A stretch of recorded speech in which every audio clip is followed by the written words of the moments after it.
Assalamualaikum warahmatullahi wabarakatuh. Selamat pagi, salam sejahtera untuk kita semua. Baik Ananda sekalian, pada pertemuan kali ini kita akan membahas tentang partikel dasar penyusun atom. Pada pertemuan sebelumnya, kita telah membahas bahwa atom bukanlah sebuah bola pejal yang tidak bermuatan. Berdasarkan teori atom, bahwa terdapat partikel-partikel yang menyusun atom tersebut, yaitu elektron, proton, dan neutron. Tahukah kalian bagaimana penemuan proton, elektron, dan neutron? Bagaimana menentukan proton, elektron, dan neutron dalam suatu atom? Dan tahukah kalian istilah isotop, isobar, dan isoton?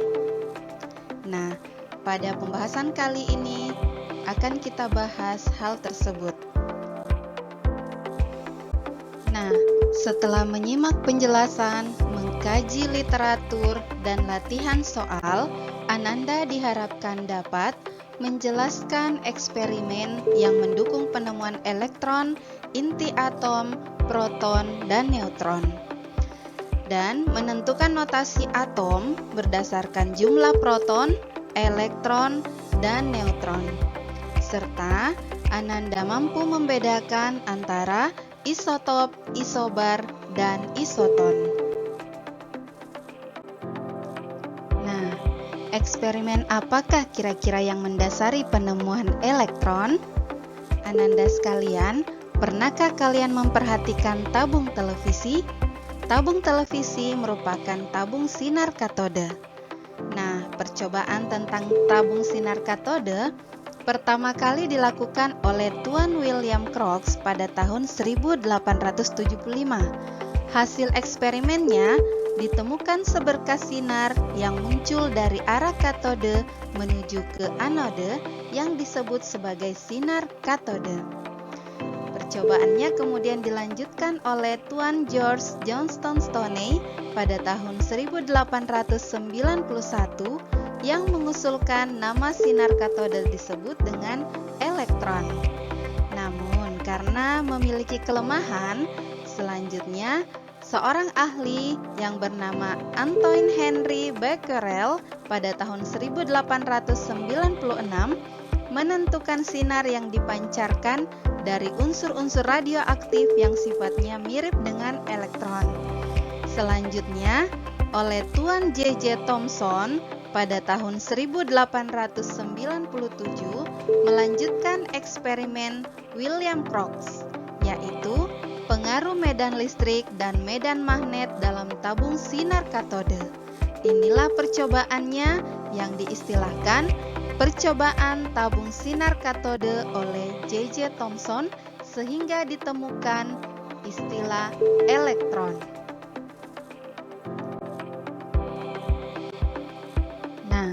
Besarnya muatan dalam elektron ditemukan oleh Tuan Robert Andrew Millikan pada tahun 1908 melalui percobaan tetes minyak Millikan. Nah, di sini minyak disemprotkan ke dalam tabung yang bermuatan listrik. Akibatnya, gaya tarik gravitasi akan mengendapkan tetesan minyak yang turun. Apabila tetesan minyak diberi muatan negatif, maka akan tertarik ke kutub positif medan listrik. Dari hasil percobaan Millikan dan Thomson, diperolehlah muatan elektron sama dengan -1 dan massa elektron adalah 0. Eksperimen apakah yang mendasari penemuan proton? Nah, oleh Tuan Eugene Goldstein pada tahun 1886 yang melakukan eksperimen dari tabung gas yang memiliki katode yang diberi lubang-lubang dan diberi muatan listrik. Dari hasil eksperimen tersebut membuktikan bahwa pada saat terbentuk elektron yang menuju anode, terbentuk pula sinar positif yang menuju arah berlawanan melewati lubang pada katode. Setelah berbagai gas dicoba dalam tabung ini, ternyata gas hidrogenlah yang menghasilkan sinar muatan positif yang paling kecil, baik massa maupun muatannya. Sehingga partikel ini disebut dengan proton. Massa proton adalah satu satuan massa atom dan muatan proton adalah +1. Bagaimana pula eksperimen yang mendasari penemuan inti atom? Nah, seorang ahli bernama Ernest Rutherford pada tahun 1911 melakukan percobaan penembakan sinar alfa.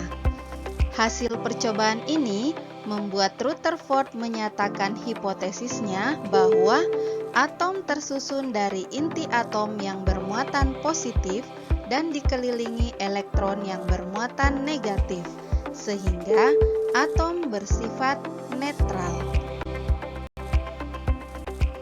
Prediksi dari Tuan Rutherford bahwa massa inti atom tidak seimbang dengan massa proton yang ada dalam inti atom memacu Tuan Bode dan Tuan Becker pada tahun 1930 melakukan eksperimen penembakan partikel alfa pada inti atom berilium dan dihasilkan radiasi partikel berdaya tembus tinggi.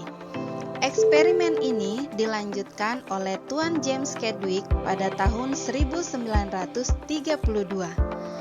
Tuan Chadwick mengamati bahwa berilium yang ditembak dengan partikel alfa memancarkan suatu partikel yang mempunyai daya tembus yang sangat tinggi dan tidak dipengaruhi oleh medan magnet maupun medan listrik. Partikel ini bersifat netral atau tidak bermuatan.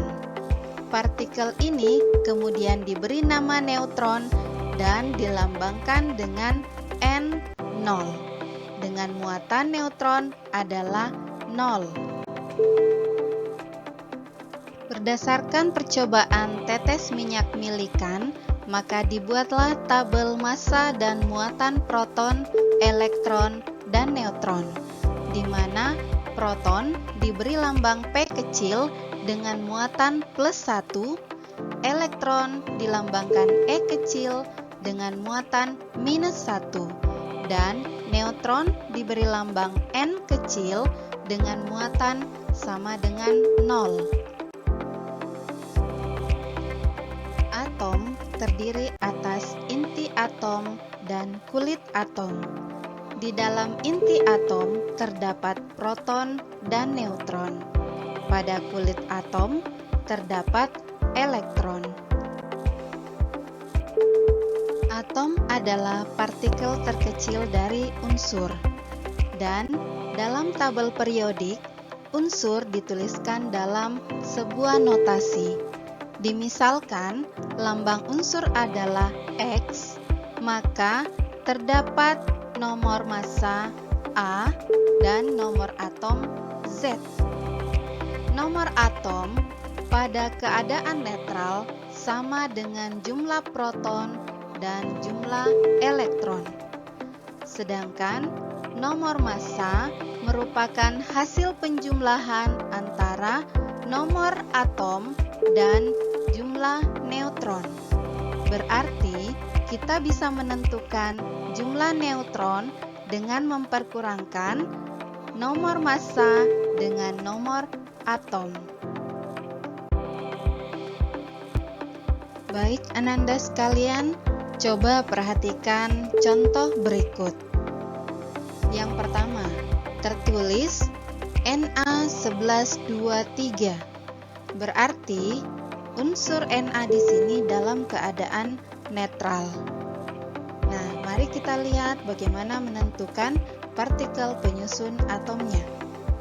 Yang pertama, nomor atom Z sama dengan 11, nomor massa A sama dengan 23, proton sama dengan nomor atom sama dengan 11, elektron sama dengan nomor atom karena berada pada keadaan netral, yaitu 11.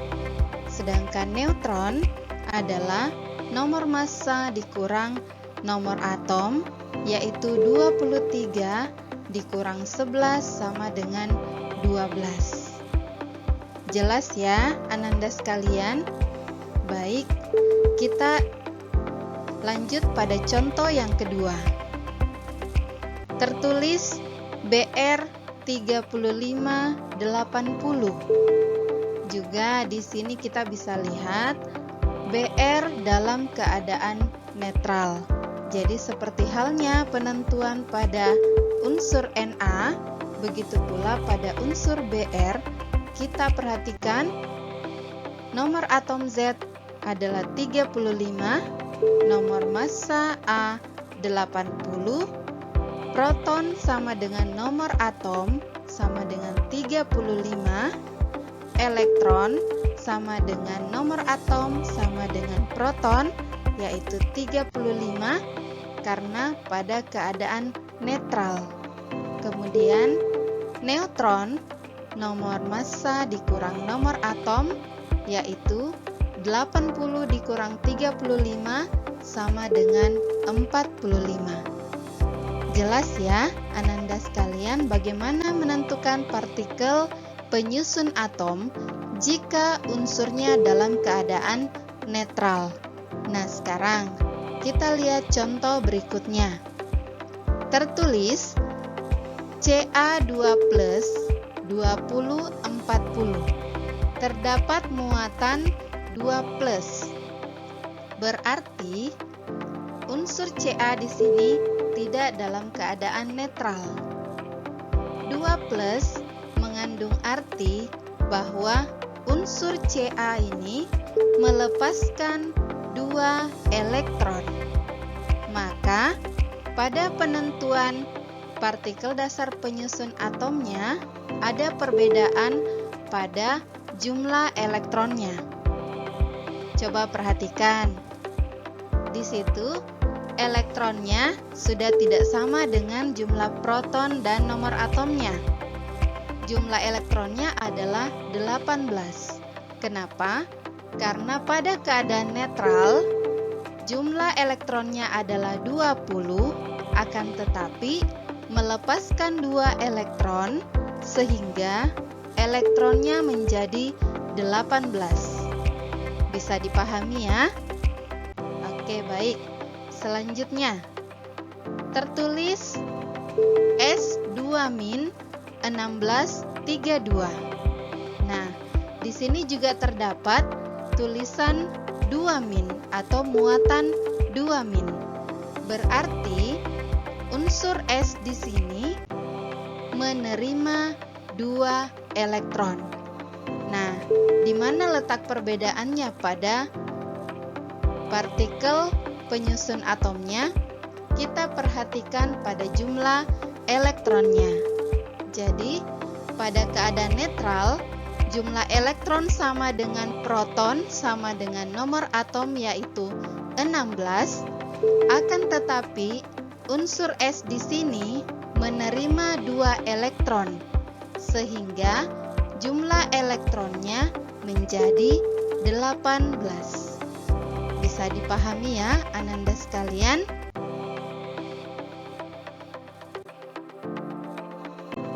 Baik, Ananda sekalian, kita melangkah pada pembahasan selanjutnya, yaitu isotop, isobar, dan isoton. Kira-kira apa ya yang membedakan ketiganya? Baik, kita akan bahas satu persatu. Yang pertama, coba perhatikan ketiga gambar atom berikut, atau unsur A, B, C. Perhatikan jumlah neutron, proton, dan elektron pada ketiga atom atau unsur tersebut. Nah, berdasarkan gambar, tentu kita sudah bisa menentukan partikel dasar dari atom tersebut. Mari kita perhatikan. Pada ketiga unsur tersebut, ternyata memiliki jumlah proton dan nomor atom yang sama. Tetapi nomor massa yang berbeda. Maka, ketiga unsur tersebut diistilahkan isotop. Contoh isotop. Perlu diingat tadi bahwa isotop adalah atom-atom yang memiliki nomor atom atau jumlah proton yang sama, tetapi nomor massa yang berbeda. Kita lihat contoh pertama. Li36, Li37, Li38. Berarti ketiganya memiliki nomor atom yang sama, yaitu 3. Nah, kita bisa katakan bahwa atom-atom isotop itu adalah unsur yang sama atau atom yang sama. Baik, contoh kedua. Karbon 12 dan karbon 14. Maksudnya, sama-sama merupakan unsur karbon, akan tetapi memiliki nomor massa yang berbeda, yaitu 12 dan 14. Baik, kita lihat contoh yang ketiga.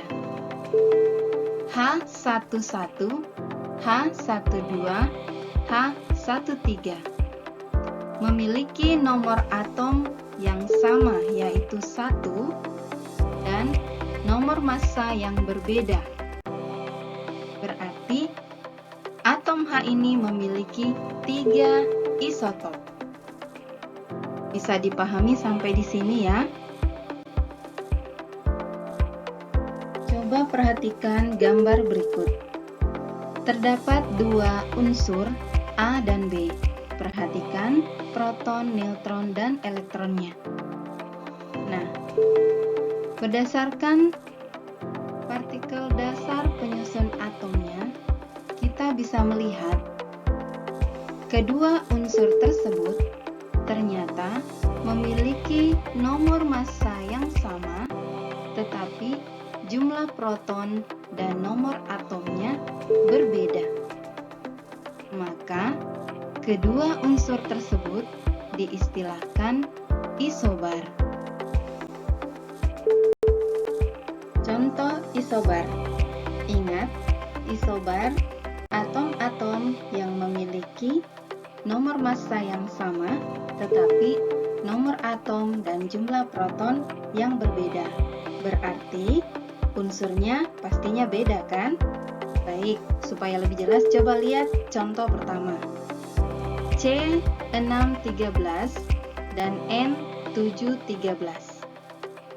Atom C dan atom N berbeda, tetapi coba perhatikan nomor massanya sama-sama 13. Berarti dikatakan bahwa atom C dan N adalah isobar. Contoh kedua. Perhatikan AR1840, K1940, Ca2040.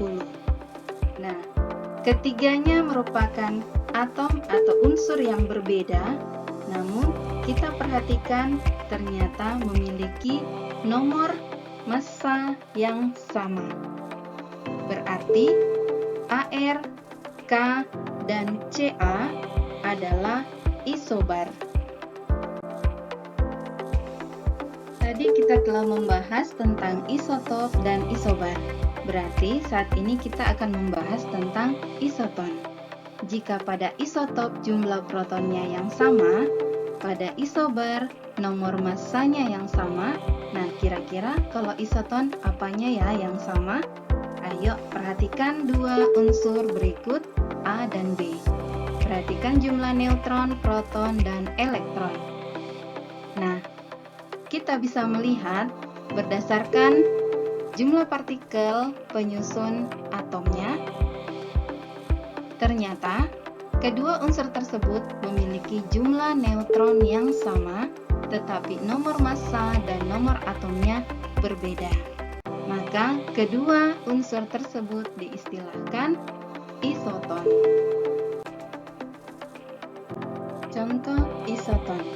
Ingat, isoton unsur atau atom yang memiliki nomor massa dan nomor atom yang berbeda, tetapi memiliki jumlah neutron yang sama. Coba perhatikan contoh berikut. E511 dengan F814.